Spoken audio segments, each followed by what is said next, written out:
shower offer of the tool.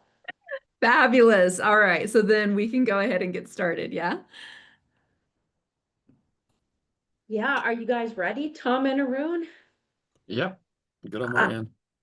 I will turn my video back on and hope it works. It's working.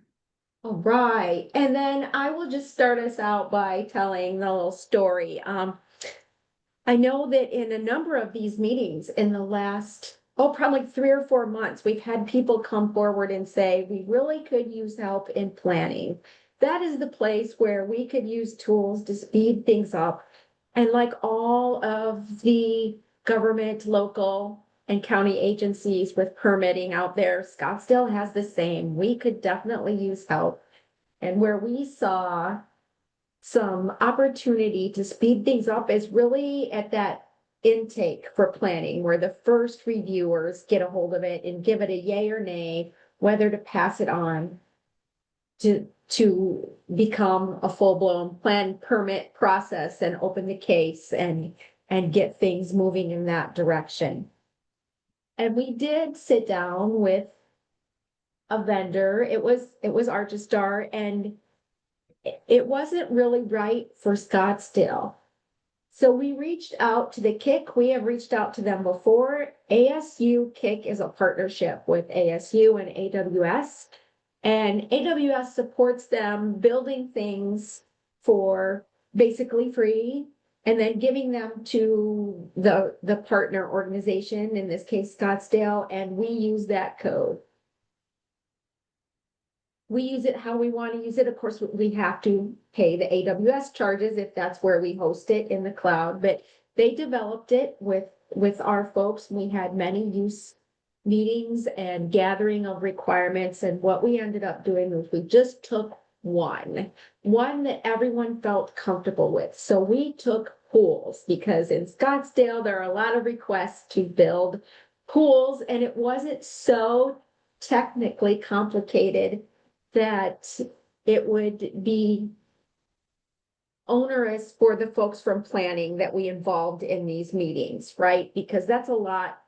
Some of these plans can get to be so engineering and rule heavy. We didn't want to start out with that and have these meetings be all about nitpicking all those rules. We really wanted them to be able to see how the process could be sped up. So we went through these meetings. Arun led some students at ASU to develop this. And I know I've said this to him so many times, but they were amazing. Talented, patient, intelligent, and they developed this use case for ingesting pool cases. That what we will next do is train those frontline staff that approve these to move forward to use this tool to augment their jobs and potentially be able to send one forward in 10 minutes instead of 2 hours. So that is our use case with this and how this developed. Someone asked why Archistar wasn't a fit for us, and we had some folks from planning, and they didn't quite do their product platform wasn't really for the front to counter folks. It was more for the people submitting. And then the way that pay scale worked was, if you're a small city without a lot of money, it was onerous the way the pay was structured. So, and you could overcome that by saying, hey, if you want to get yours fast tracked, you can pay a $25 fee and we'll fast track it through our AI tool. But that is definitely not something Scottsdale would do. That is not the Scottsdale way. We want to offer to everyone, and we want to make sure tools that we enact are not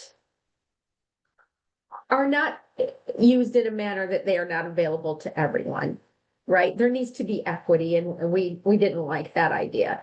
It worked fine.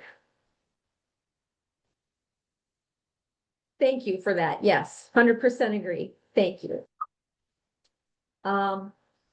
So anyway, that is how this got started. We just thought, who can we reach out for help? We've asked the KIC to help us solve some problems over the years, and we have never been in a position to pick up that code and use it once they've invented something for us, and we feel very confident that this one we will.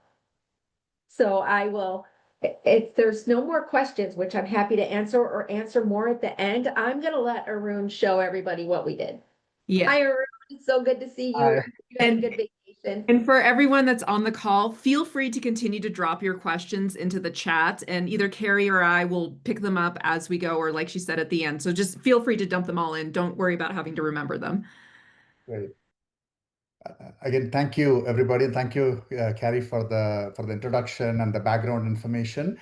My name is Arunachalam. I'm a senior solutions architect with Amazon Web Services. I'm part of the ASU Cloud Innovation Center. I get the opportunity to work with the smart undergrad and grad students at ASU. This particular project that I'm going to showcase today was built by an undergrad student. Okay, don't let that fool you. You know, they come up with amazing solutions and they implement it at rocket speed, and that's what happened here. What I'm going to do now is I'm going to show you guys a recorded demo of this whole tool, okay? And there's going to be a front end to it where you can see people uploading the demo. You can see the documents being uploaded and then go through different processes, document checks, planning checks, engineering checks, and then the reports, okay? So that is for the demo part. I'm going to explain architecture after this demo is done, where I will explain you don't need to use this custom front end that I'm going to show you, right? You could technically use the whole back end and integrate it with whatever tool you may have already in your place and still be able to leverage this. So just want you guys to keep that in mind, okay? So having said that, I'm going to try to see if I can share. Hopefully I can share my screen here.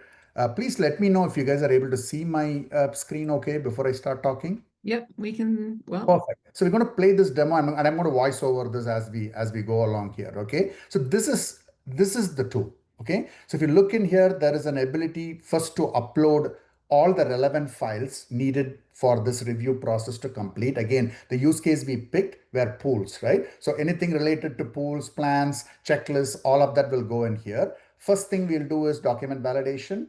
Once that is done, we go to the planning check process and it will list all the things that passed, all the things that failed that needs to be corrected, and then the engineering check, and then finally the report that's going to be generated. So let's see how this is going to play out, right? So the first step is in the demo, our demo person is uploading all the documents. I'm just skipping over here really quick. So all these have been uploaded now. Just take a look at them, right? Engineering standards, poolside documents, sewer lines, water line, all these information, everything that is relevant to it is all being uploaded now. That is step number one. You can see all of that. Now everything got uploaded successfully, right? Now we're going to go into document validation step. That's step number two.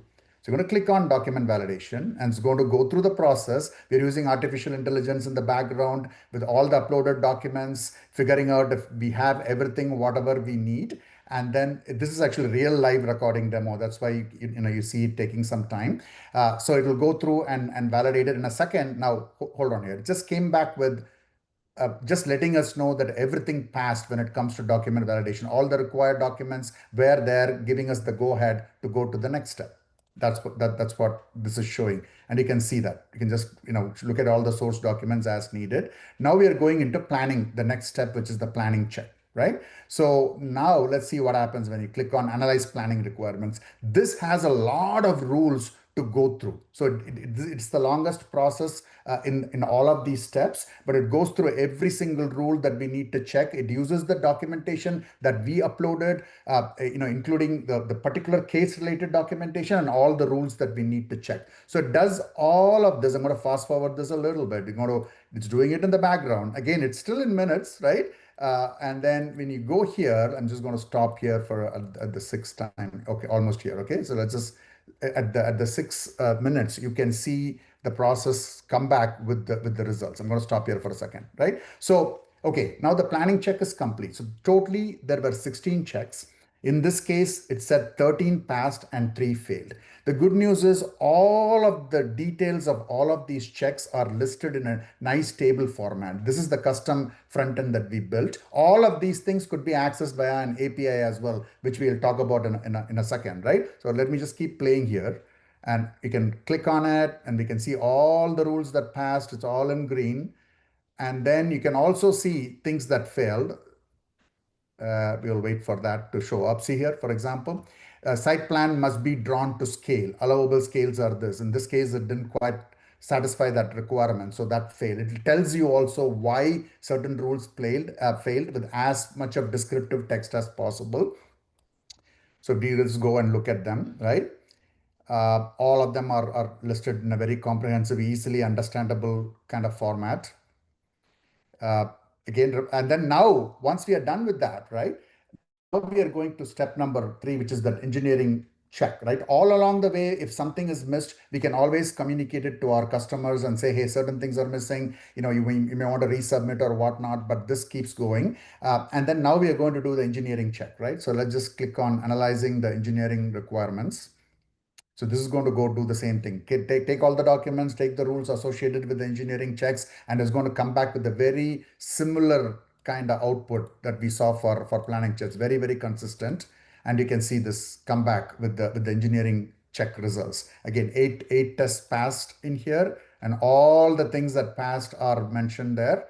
And in this case, it was completely done. It was all good to go. So all of them passed. The reason why it passed and the document it was used to verify that. So it just doesn't say passed. Why it passed and what was the source document that was used to come to that determination. So very, very visible, like, you know, it has a good visibility into why it came up. Then finally, when all of this stuff is done, we need a good report that produces everything, right? What did we do in planning? What did we do in engineering? So we have all of them in like nice little one place where we can even print the whole PDF. So that's exactly what this final step here is, right? It says, okay, from planning check, this is what happened. These are the 3 things that failed.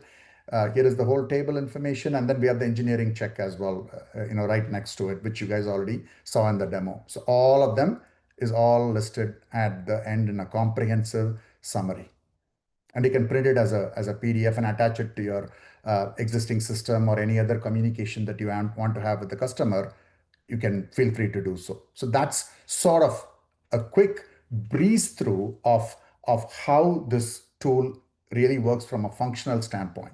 But before I conclude, I want to just still show you guys the, I hope I'm still sharing my screen and you're able to see it. This is the, great, thank you. This is the high level architecture behind this whole, what's the magic behind the scene that brings all of this to life, right? I'm going to keep it fairly high level and we can drill into details if people wish to do so. The front end application you guys saw, the one that I demoed to you, is actually deployed in this box here. It's a Amazon service called AWS Amplify. This is where that front end application is deployed. All the results back and forth that was going on that you guys observed is all powered by this entire backend here, and we have an entry point which we call Amazon API Gateway. This is the entry point to the backend. So in other words, you could use the front end that we showed you, or you could get rid of this completely and use every single thing as a separate API on its own. The first one, S3 pre-signed URL, is what is used for uploading the documents. If you remember in the flow, the first step was uploading the documents. This is what is used for uploading the documents. Then we had the second step, which is the document checklist. That is this. This has all the rules to verify and see if we have all the documents needed to move on, right? And the next one is planning, the planning tab, and that maps directly to this planning component here, Lambda component. Then engineering check, that's the last one that we had before summary, and that is all in here. So each of them are broken down into granular pieces that all come together in the front-end application, right? All these pieces use large language models, the generative AI in the background that powers all of this, that leverages our Amazon service called Bedrock, right? That's the platform. And we use Sonnet 3.5 model in case if somebody is interested in knowing what model we used. So that is at a high level how these pieces come together. But there are several technical nuances involved in here, right? So if we take all of these documents that are uploaded and shove everything into AI and say, here are the 15 documents we have, go do your job, it won't. It will go over its what we call as a context length, and its quality will be poor as well. That's not what we ended up doing here, right? So as the documents were uploaded, there is a smart process that is going on this right hand side here, right? That takes each of these documents and able to describe and summarize what is in those documents and write it back here. So when we run the large language model, the AI to do this job, it has enough information about each of the documents and the summary information associated with it. So it's smart enough to know, hey, if I want to check for this rule number A, I need document A, B, C, and this is the piece that I need. So it will be smart enough to ingest what is needed so that it can do a better job at arriving at the output, like pass, fail output, right? So it's called context engineering. Some of you might have heard about this term, right? All that work is done in this right-hand side of the equation there. So at the end of the day, using the large language model, smart context engineering involved, granular design, right?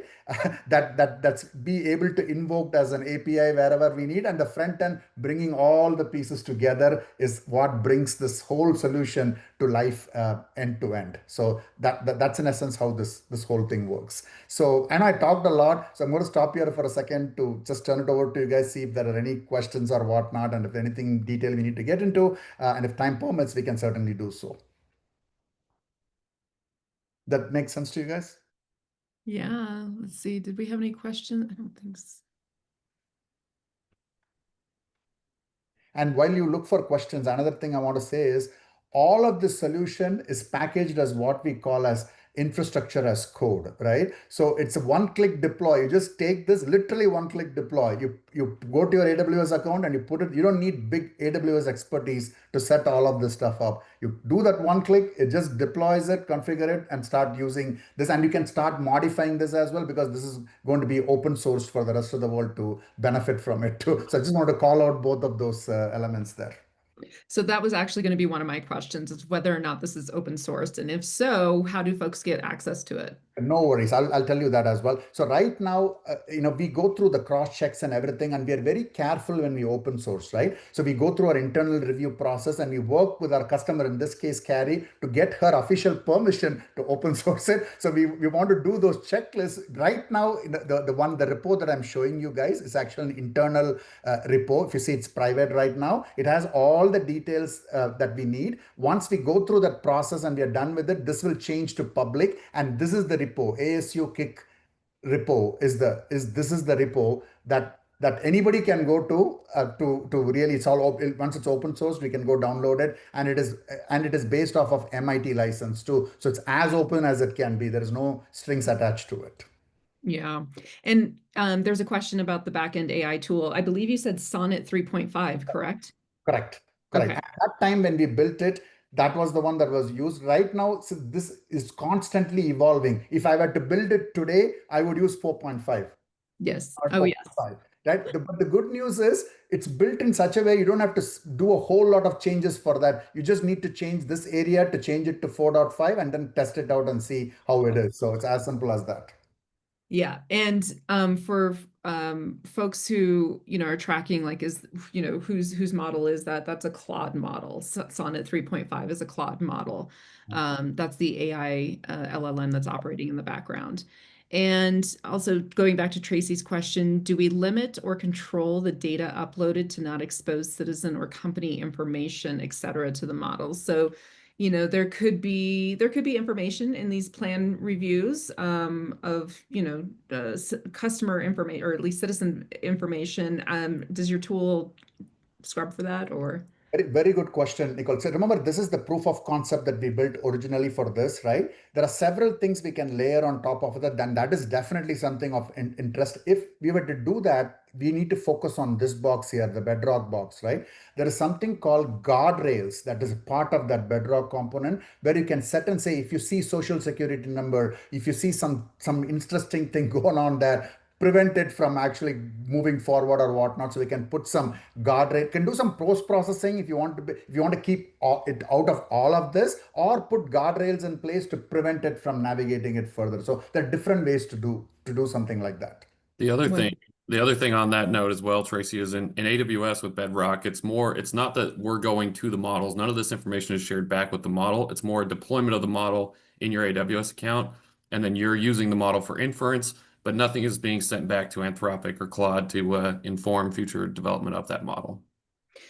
Right. So there's no training of it. You basically are pulling over the API, correct? Correct. Correct. But none of the data you put in, all of that data is still inside of your AWS account. It never leaves and goes back to Anthropic. Yep. Yeah, that's a good point. And this architecture it really shows this VPC, which is a secure environment where everything is kept. You see this endpoint, it's only the Scottsdale thing can go through this, and not like everybody else can do this. That's the power of some of these configurations in here that keeps it secure. And so to that end, each one of the cities who may want to deploy this, because I see Andrew is all excited. I can see he is just dying to get access to, so that other, to open source this so that other agencies could utilize this. And so basically each city would have to spin up their own virtual private cloud, their VPC, in order to operate this, correct? And that's the one-click deployment Nicholas talking about. He can take this exactly, put it in his, everything will be set up for him. The way you see it in here will automatically be set up for him to go. It's as simple as that. Right. Very exciting. Okay. What other questions do we have out there? Let me make sure I got all of those. Yes, yes, Andrew. I could feel your enthusiasm through the chat bot. Let's see. We've got, what is the product roadmap next? So there's a couple of things running through my mind. You identified this very specific use case of pools. Other agencies may have, their other thing. Like, for instance, I live up in a very mountainous, cold area of Colorado. Generators are a thing that we had talked about using kind of a similar use case for. Like, could we just create and understand the regulation around generators? So where is there flexibility in the agency sort of being able to choose their thing that maybe they want to start with as a use case?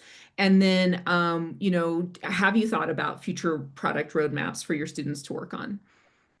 Just from a flexibility standpoint, Nicole, I can tell you this is built with extensibilities in mind, right? Because we know what use case we picked is a small portion of a big thing, right? So pool is just the beginning. There's a lot of more complex structures, and it varies from one city to the other across the nation. So we looked at it with that mindset. So these are pretty configurable, and you can add more to it for more complex scenarios, and all of them can easily scale up to more and more rules that we had. It's built with that in mind. So we have the base product, they can take it and modify it to whatever conditions that you want to do.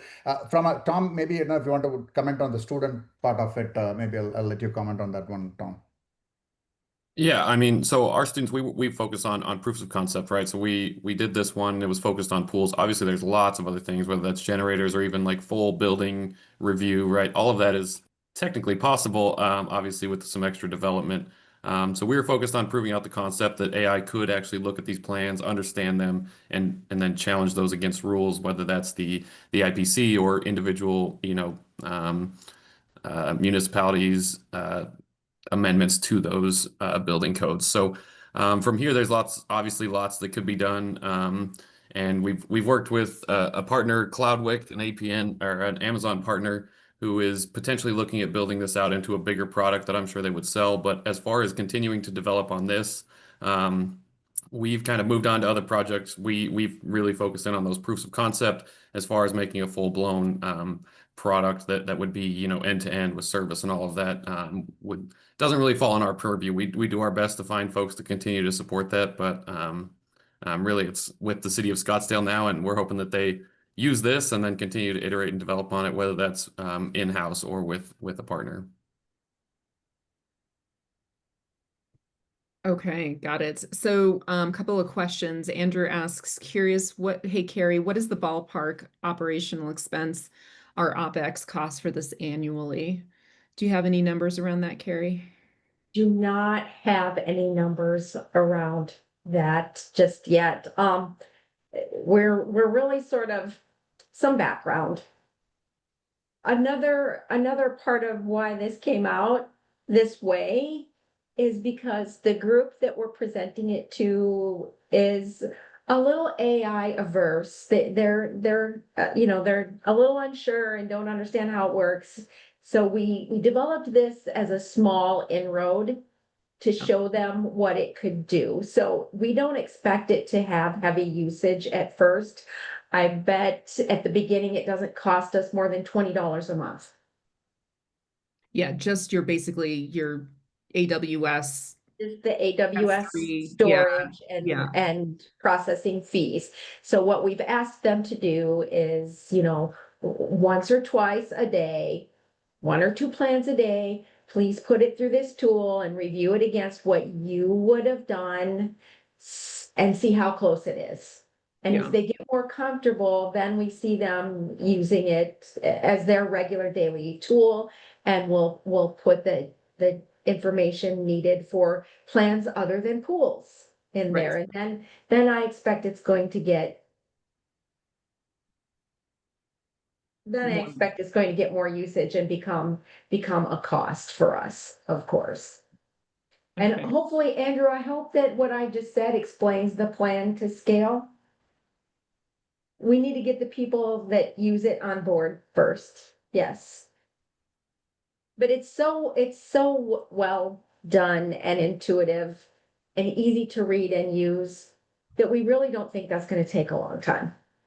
Got it. Okay. Roger Jensen is asking, as a local agency without AI development expertise, nor could we commit to a proof of concept application, will you support someone commercializing it? You said that there was a company that you were working with, potentially Cloudwick, that might be commercializing it, but it doesn't Yes. sound like, I mean, is that a real thing, or are you guys just A kind of real thing, and it is definitely a real potential. They've been a great partner to us, but they also, they have a platform called Amorphic, which is an elastic data cloud, which is where we put our data so that we can do these things safely and securely. And one of the things they just put in this data cloud was the ability for us to create our own AI systems like this. We could load this one into it, and then, we could make adjustments to it if we needed to. Yes. So if okay? we had someone with that particular talent, which unfortunately in-house we don't, so we probably will rely on Cloudwick, and it's so close to done, really. I think what we would ask them to do is to help us build an interface that lets us upload changes to the ICC plans, changes to our own bylaws and other things, right? So that's kind of how we see this going. But for right now, exactly the way it is, we can use it to help some people gain some efficiency and comfort in using AI. And we do. Someone asked, do we have change management adoption plans? Yes, we do. I just need more people. Yeah. I need people to help me. We have a lot of plans. We have a lot of oars in the water. I am developing an AI champions group throughout the city, which is not necessarily, yes, we need everywhere. We all need more people.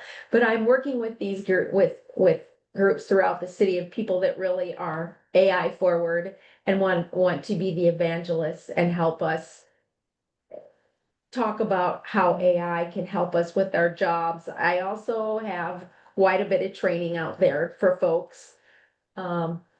We put more out every day, and we are very open about answering questions, even if the answer is not the most shine us in the best light, right? And we also let people experiment as safely as we can, which is how we got this right here with the ASU Kick. This has been looked at by our cloud architect and security, and they approve, right? We wouldn't have been able to set it up and give it to people had we not had those two factions look at it. Gotcha. one of the things too that Trevor is asking is, given that there was the hesitancy for adoption, you all had articulated that there were 16 different steps that this process goes through. So how did you, identify those steps if or did you crowdsource if there was already that hesitancy, and how did you get your SMEs on board? The team that's hesitant also was very gracious and sat with us in meetings and walked us through all these steps. They gave their input. And I think that you have to let them do that. If they are the hesitant folks, you let them see under the covers. Yeah. Help them be involved. So they were involved every step of the way, as were their leadership and executive leadership.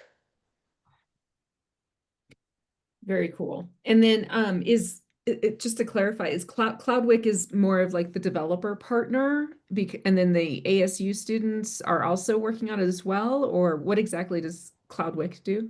So Cloudwick does everything in the world you can think of, honestly, with data and AI, but they right now have had nothing to do with this.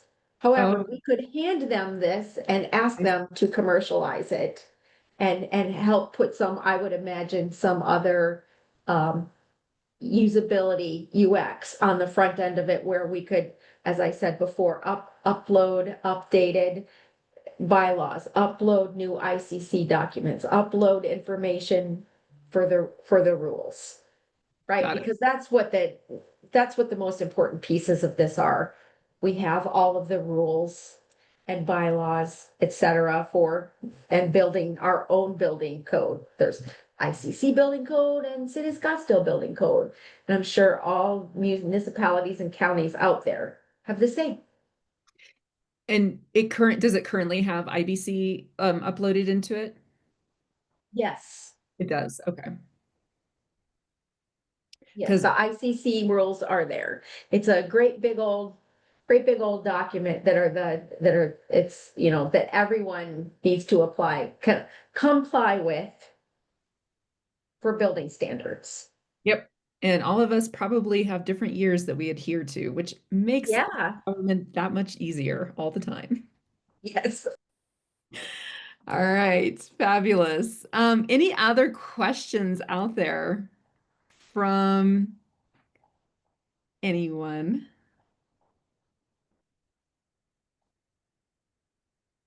Okay. Well, this has been fun.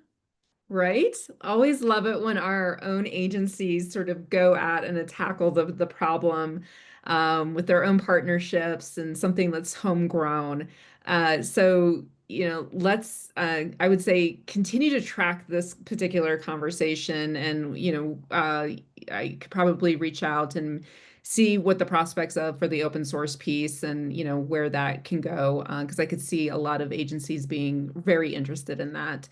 And for all of you who are joining us, this is our last use cases demo committee meeting that we're going to have for the year.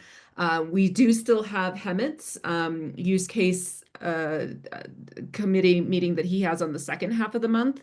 But for this particular demo one that we have at the beginning of the month, this is the last one because November is conference week, hopefully to see many of you at the Gov AI Coalition in San Jose.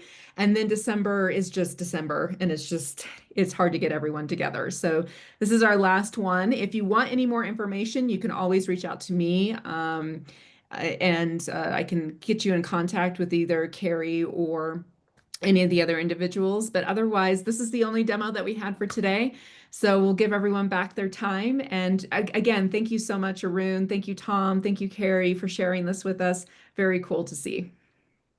Thanks for having us. Bye-bye. Yeah, take care. All right, everyone. We'll see you next year. Bye. See you guys. What?